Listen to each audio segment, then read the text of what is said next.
Bonjour, tu sens que quelque chose a changé. Avant, ton conjoint te regardait avec amour, il te faisait des petites attentions, il voulait passer du temps avec toi. Mais aujourd'hui, tu ressens une distance. Il est là, mais absent. Il ne te touche plus comme avant. Il ne te parle plus avec cette tendresse que tu aimais tant. Et là, la peur s'installe. Est-ce qu'il ne m'aime plus? Est-ce que notre histoire est en train de s'éteindre? Tu cherches des signes. Tu essaies de comprendre ce qui se passe. Et peut-être que tu fais même des efforts pour le retenir. Mais voici le paradoxe. Plus tu insistes, plus il semble s'éloigner. Dans cette vidéo, je vais te révéler les erreurs fatales à éviter. Mais surtout, comment renverser la situation avant qu'il ne soit trop tard. Reste jusqu'à la fin pour ne rien manquer. Statistique qui fait réfléchir. D'après une étude, plus de 60% des personnes qui pensent que leur partenaire ne les aime plus se trompent. Ce n'est pas forcément une question de sentiment, mais une question de dynamique qui s'est brisée. Vouloir retenir quelqu'un à tout prix, c'est souvent ce qui finit par le faire fuir. Chapitre 1, erreur numéro 1, trop en faire. Vouloir le récupérer à tout prix. Imagine que tu tiens du sable dans ta main. Si tu le serres trop fort, il glisse entre tes doigts. L'amour, c'est pareil. Plus tu le forces, plus il disparaît. Pourquoi c'est une erreur fatale? L'amour ne se force pas. Plus tu cherches à prouver ton amour, plus l'autre ressent une pression émotionnelle. L'attirance vient du désir, pas de la dépendance. Une personne en demande permanente devient moins attirante aux yeux de son partenaire. Tu perds de la valeur à ses yeux. Quand tu cours après quelqu'un, tu envoies le message que tu as davantage besoin de lui que lui de toi. Les signes que tu es dans ce piège. Tu envoies plus de messages qu'il ne répond. Tu cherches sans cesse à lui rappeler vos souvenirs et tes sentiments. Tu ressens de l'angoisse quand il ne répond pas immédiatement. Tu fais des efforts, mais sans retour de sa part. La solution ? Prendre du recul et recréer du manque. Arrête d'être dans l'attente. Concentre-toi sur toi-même, sur tes propres envies, sur ta propre énergie. Laisse de l'espace. Un conjoint qui prend ses distances ne veut pas forcément partir. Parfois, il a juste besoin de retrouver du désir. Rends-toi moins prévisible. Reprends des activités qui te font vibrer. Montre-lui que tu existes aussi en dehors de la relation. Le paradoxe puissant, moins tu cherches à récupérer son amour, plus tu lui donnes une chance de revenir naturellement. Chapitre 2, erreur numéro 2. Croire que l'amour a disparu. Tu es persuadé que ton conjoint ne t'aime plus. Tu ressens moins d'affection, moins d'attention, moins d'envie. Il ne te regarde plus de la même façon, ne t'écrit plus de petits messages comme avant, ne cherche plus ces moments à deux qui faisaient vibrer votre relation. Et là, une peur sourde s'installe. Est-ce que c'est terminé? Est-ce que les sentiments se sont évaporés? Est-ce que je suis en train de perdre la personne que j'aime? Tu repenses au début, au rire, à l'excitation, à cette sensation de fusion. Tout semblait naturel, évident. Et aujourd'hui, c'est comme si quelque chose s'était brisé, comme si vous étiez ensemble, mais sans vraiment l'être. Alors, tu cherches des explications.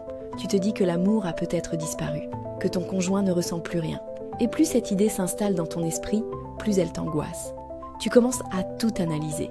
Chaque regard, chaque mot, chaque silence devient une preuve que quelque chose s'éteint. Mais si je te disais que ce n'est peut-être pas l'amour qui a disparu, mais seulement la connexion qui s'est affaiblie? Pourquoi c'est une erreur fatale?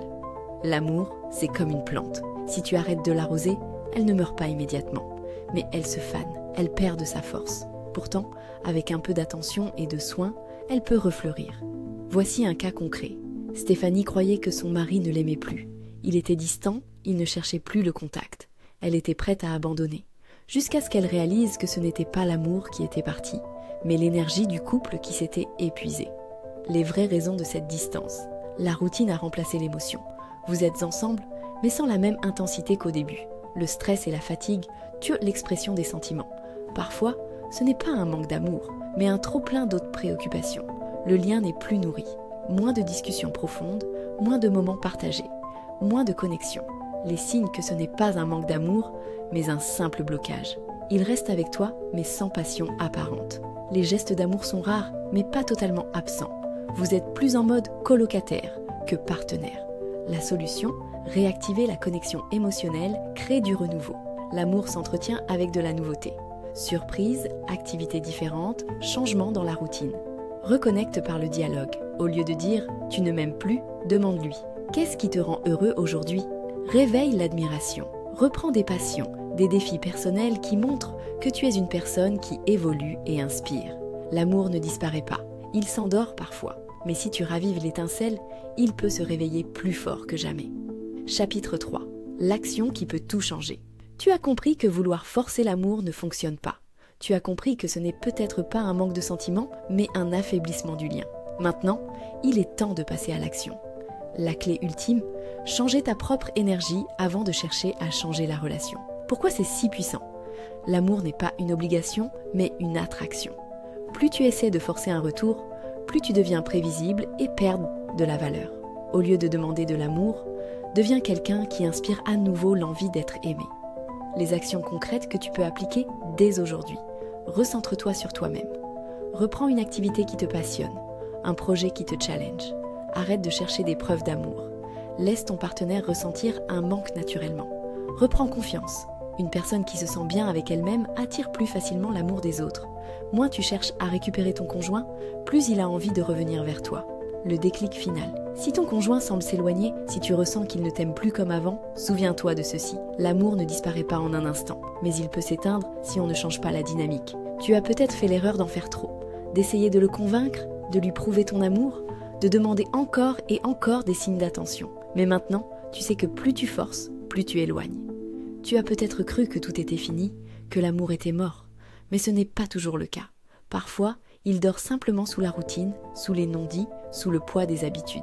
Dis-moi en commentaire, quelle est la plus grande difficulté que tu rencontres dans ta relation actuellement ? N'oublie pas de t'abonner pour plus de conseils sur les relations amoureuses et de mettre un like si cette vidéo vous a aidé. Ce que tu dois retenir, ne cherche pas à le convaincre de t'aimer à nouveau.